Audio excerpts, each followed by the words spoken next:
Hey, what is going on? I'm Evgeny Lauer, and today I want to talk about my latest work that I did, which was CyberMask. In this video I would like to go through all the process, from concept stage till final presentation in Unreal Engine 5. So let's go.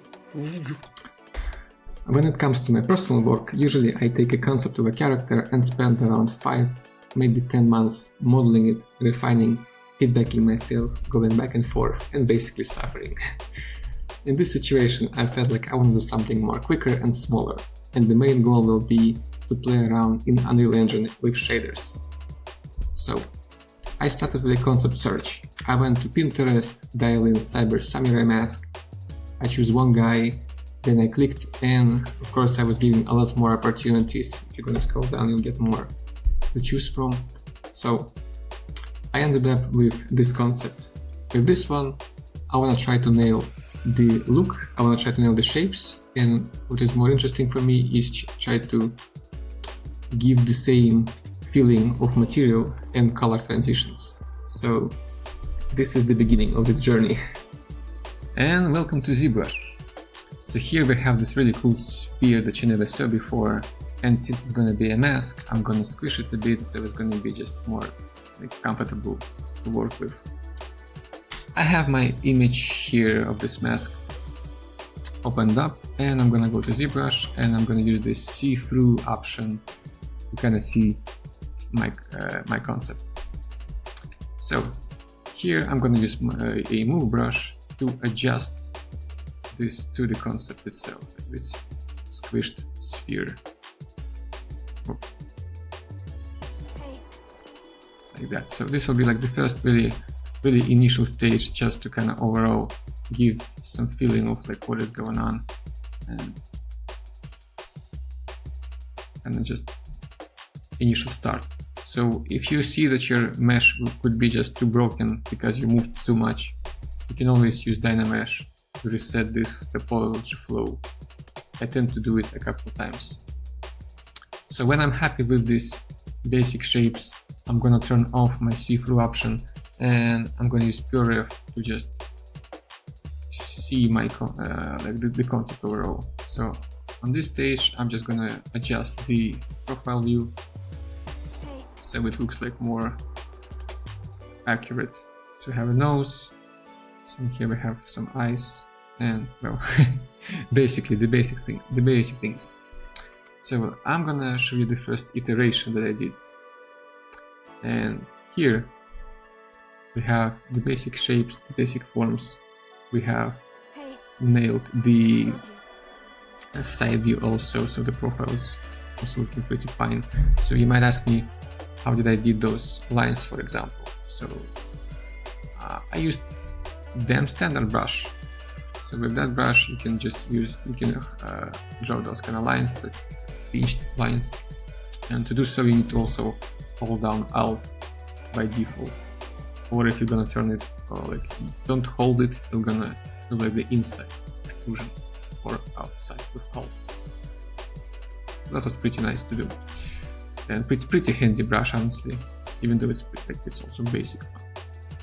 So when that is done, I'm gonna work more on the details. Here is the second stage, and as you can see, I also use polypaint to separate some parts from each other, so that way it doesn't look like it's just a mess of details, and I'm gonna show you what I mean. So if I'm gonna turn off polypaint, as you can see, it's just like it's just so much going on. Like, am I even on the right direction, you know?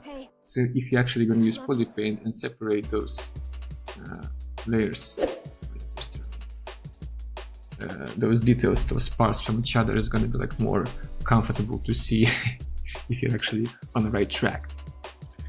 So nothing like too special going on here. I just like append some spheres, and that's how I did those kind of little things here. The same with the fangs. This is also like a sphere that I used some Z-modeler techniques to extrude, and as you can see, it's like a bit wonky, but I guess it's gonna be hidden, so I don't care. One thing that bugged me was actually, if you really look at the concept and we think like, okay, it looks pretty clear, we understand everything, it's going to be pretty easy to do. But if, and as always with AI images, if you're going to zoom in, you'll see a lot of like what is going on situation, like what is this, like what are those parts.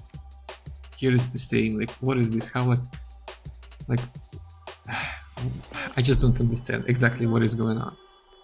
So because of that, I had to just play around with the shapes and kind of do something similar, but at the same time it should look really cool. And let's actually move to the other stage. So this is the stage when I started to refine more and polish stuff. Let's actually turn on this. So as you can see, without poly paint it still looks, I mean, a bit better. When it's polished it's a bit better, but with poly paint it still looks even better. Like, there was one part that I felt like I wanna make it like a sub-diff version, because everything else I tried to kind of polish myself without retopologizing, and it felt like this. So it's not like pretty ZBrush, it's kind of clean enough. But with the horns here at the top, as you can see, I have some fusion levels basically. And I have the first level, which I did. So I used Topology just to retopologize that, then extrude that, and I put some creases on the edges, and then subdivided that a couple times, and then polished it. So polish options is actually will be in the deformation area.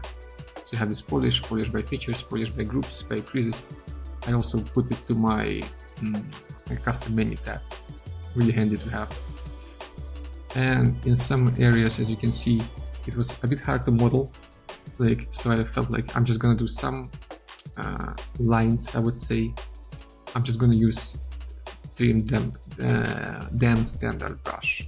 So like this basically. But we had to just, or actually I had to just adjust the intensity a bit, just so it's gonna be not super intense, you know. But basically, yeah, some parts I retopologize and do manually, some parts I just try to clean up inside of ZBrush and hope it's gonna work. Sometimes it is, sometimes it's not, but yeah. Alright, so the other stage will be here. So a bit more refinement, a bit more thinking like this should be like this and not like that, and it should be readable, it should be kind of not super complex without not that too much noisy details, you know. So, and also, as you can see, I was playing around with the background shape. So before it was just a circle. Also it was like it was having two of those parts here on the two sides. Now it's kind of one, and one is like a bit wonky. The other one was just like this. So yeah, I'm just playing around, having some fun, you know. Like it was really nice to work on something that you don't need to spend like 10 months actually. It's just still my nightmare. And as you can see, sometimes I'm just adding some little lines here, like little details to separate. I remember, like, you see this thing here, it was like it's not aligned, so I had to go back and then rebake it at some point. That was really sad to do, but yeah, sometimes you don't see everything. And also, if you like compare, I added some, I would say, like a horn fangs to the top, so I felt like it needed something to kind of maintain the composition. It felt like it wasn't enough of fangs for me, so I was like, let's add those. And in the very end, let's just turn off this. So this was the final ZBrush model. Let's actually turn on the PRF, turn off actually. And this was the final ZBrush model. And we have a square there for some reason. Yeah, so pretty nice. I also separated it by parts. I love you. And also I used the ID like coloring to just when I'm gonna bake it, I'm gonna just separate it by ID, so it's gonna be easier to texture basically. So this is this, and as you can see here, I also separated this mask by parts, so it's not like only one part. As you can see, we have part number 1, part number 2, number 3, which is the eyes, and I have like around 15. Alright, So the other thing is to mention is that since I wasn't kind of focusing on low poly or optimization overall, I just use the decimation option, which is decimate it, and then use the auto UV. So we have this here actually, Z plugin, have this UV master actually, so we can unwrap that. So one little tip that I think will be very helpful, if when you decimate and you try to unwrap it, it might give you an error. And if it gives you an error, you can try to dynamesh it and then decimate it and then try to unwrap it. Or you can decimate it and dynamesh, or dynamesh and then decimate, or just kind of like play around with this, with those options and see what will gonna work. At some point something will work for sure. Because in my situation, I remember I had to like dynamesh it and then decimate it, and then it worked somehow. Maybe the mesh was just too hardcore, but anyways. Here I am in Maya, and I gathered every part together, as you can see, and this will be the topology.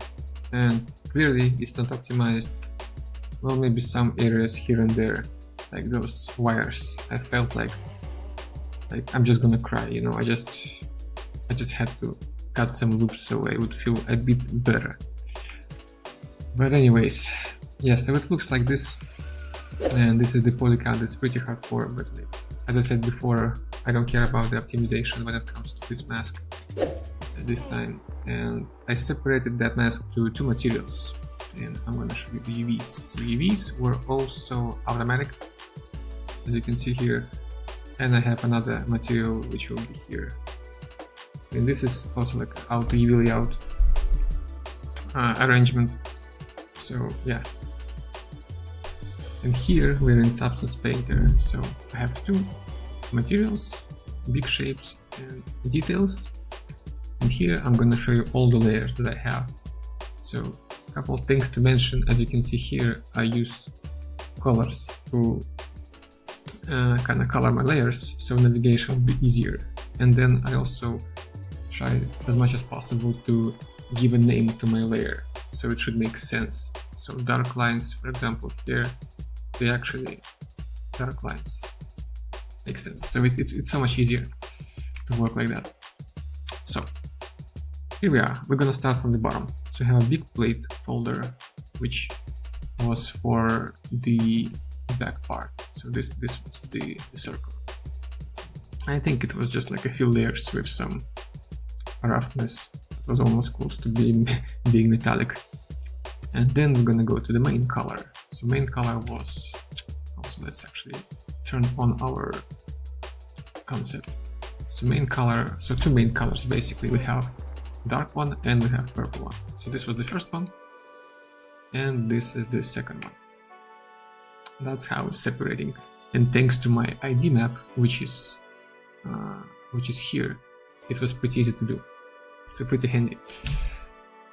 Let's go more to the front. So another thing is that I started to play around with colors, so I had to think, how do I mimic this effect? So I felt like, what can I do? So I created a fill layer, and I had a purple color basically. And I started to just add it here and there to try to kind of mimic the same thing here, the same position. Then I added some pinkish color, which was pinkish. Oh, it's turned off, sorry. So the pinkish color was for the edges, to highlight edges basically. So this one I was using some kind of dirt mask, like one of those. I think they should do it, maybe occlusion one, that actually can trace every edge basically. So next will be the dark details, which was just the dark areas here and there. Bluish tint. So bluish tint was also like another layer of, or I would say like a try. Can I kind of mimic, can I repeat the same flow of colors?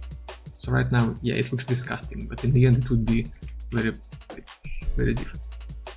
So still trying to adjust and see what's gonna happen.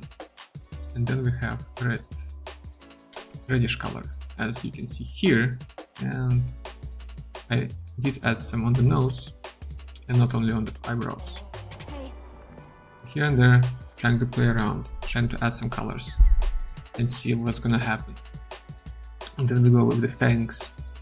And let's turn on those guys. Fangs will be here.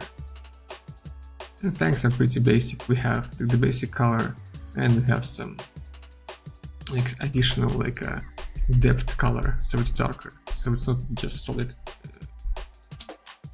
yellowish color basically.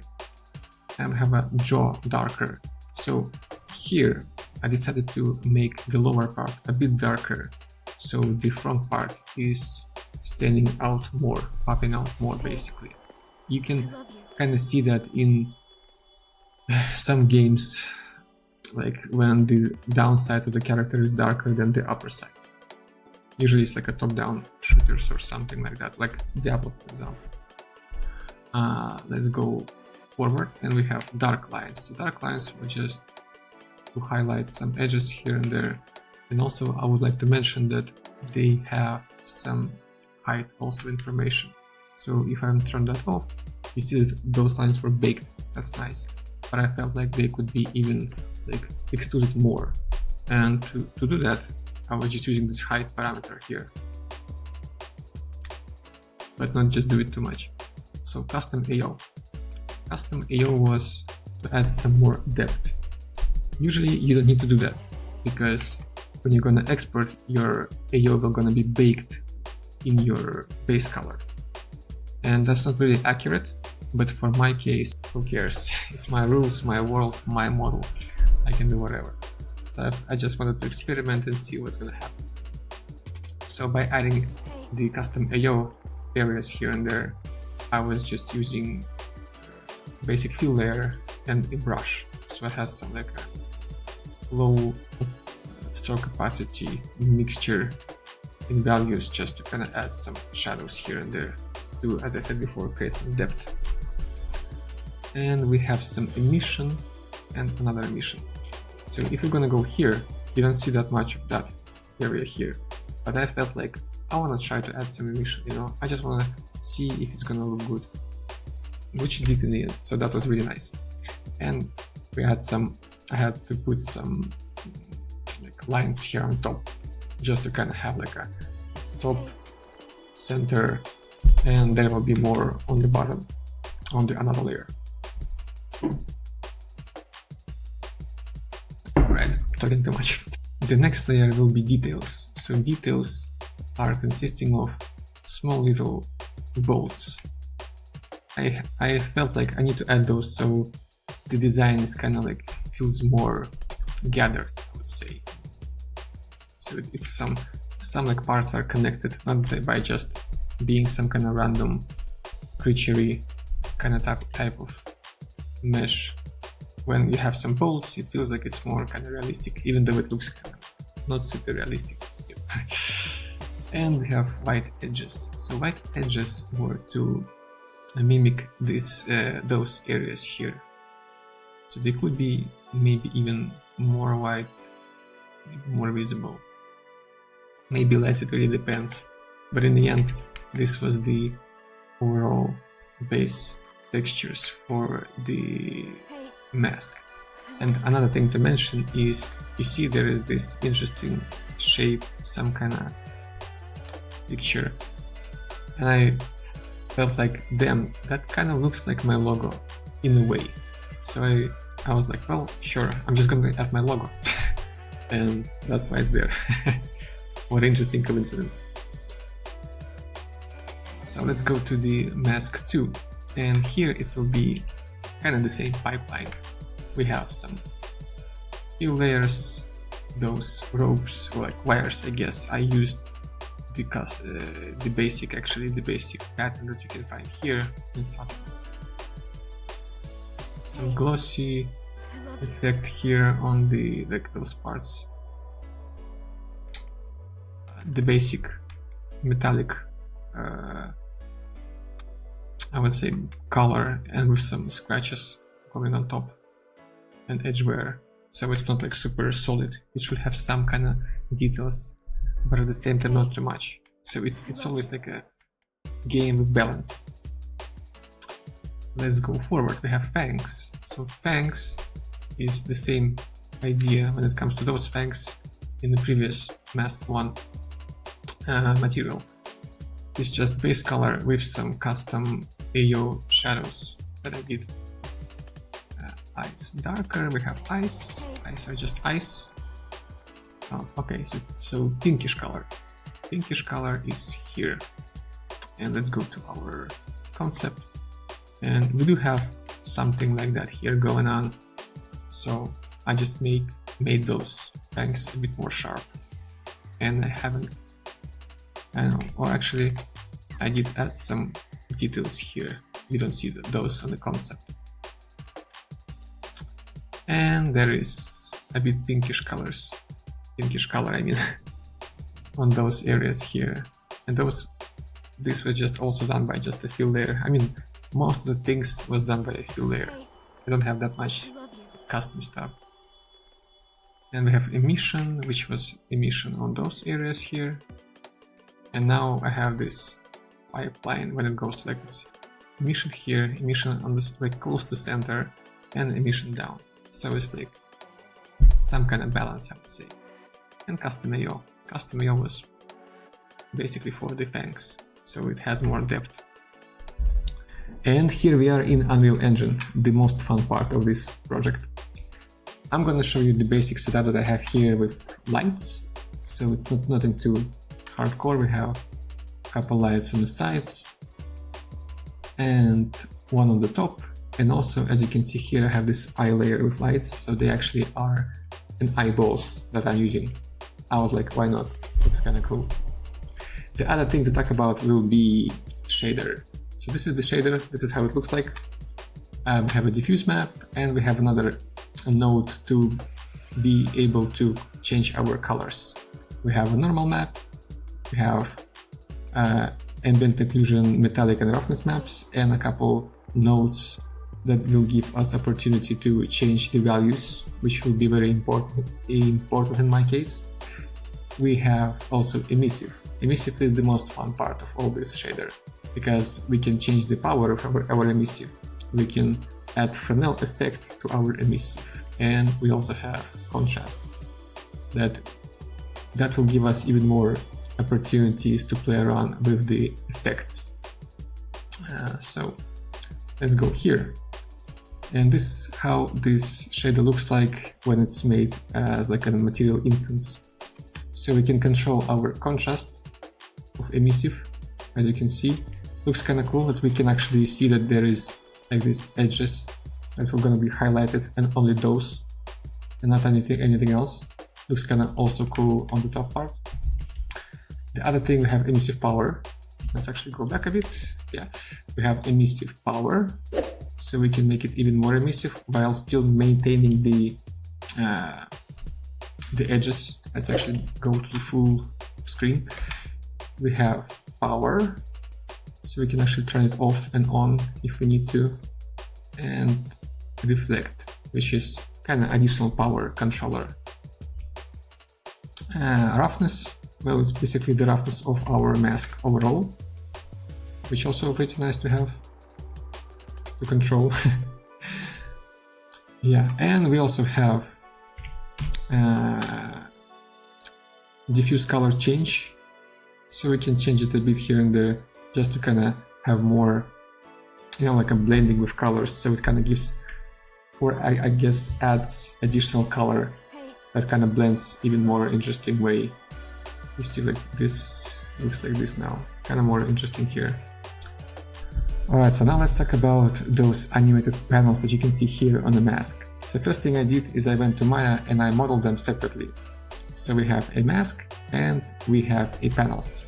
Under the panels will still going to be geometry, just in case. And we have also really basic UVs. The second thing is I went and I used the Fluid Ninja VFX tools.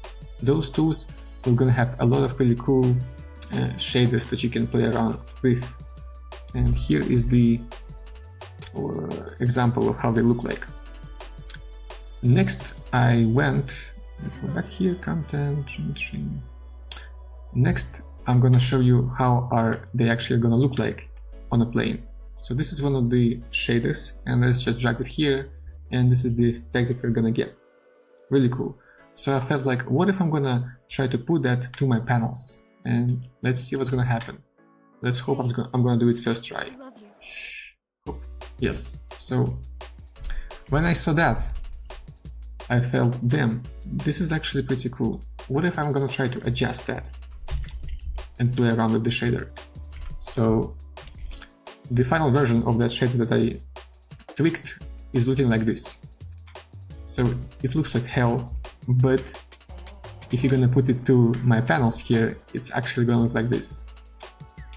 So what is cool about the shader is that we can, let's full screen, we can play around with the speed, which is here. So now it's gonna be super quick or super slow basically. We can play around with flow intensity, flow speed. We can change the color, you know. There's so much stuff that we can change, basically have fun with, which was my initial idea when I was starting to doing this mask, you know. The other thing is that you can use those shaders to make your model even more cooler. So that's why I have this plane. So it's just like an ordinary plane, and I put one of those shaders there, and I put the plane behind the mask. So that's how it looks like this now. Pretty insane. The mask is almost finished, but I felt like it lacks of something that will make it more real and more appealing. And that's why I added some animation to it. So the jaw now is actually opening up and down, and we have this mustache and the hairs of it going up and down also, little by little, but it looks really cool. So in the end, I feel like it's really fitting this mask.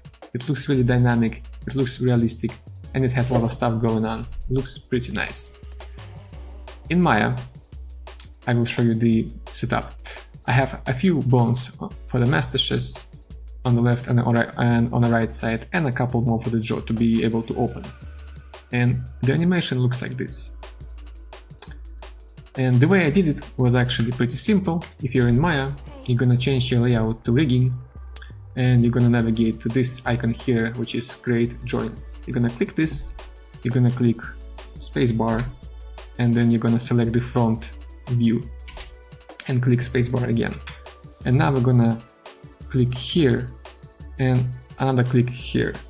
So 2 clicks, that's all we need. Then we're gonna click on the lower one and put it here. That's nice. After that, we're gonna select our jaw and then the joint itself. And we're gonna navigate to skin, bind skin. That's nice.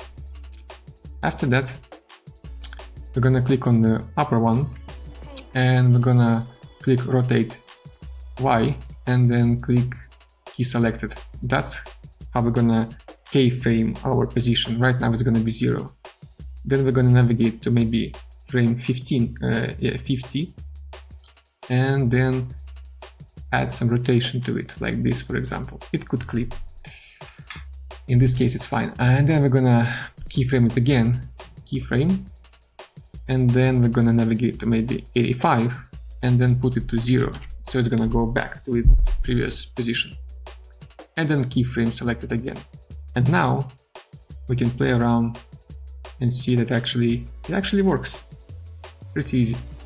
So, and in the end, I decided to do a couple videos. So there will be one for the phones, which will be fitting more shorts or TikTok content, and there is one for like a ArtStation.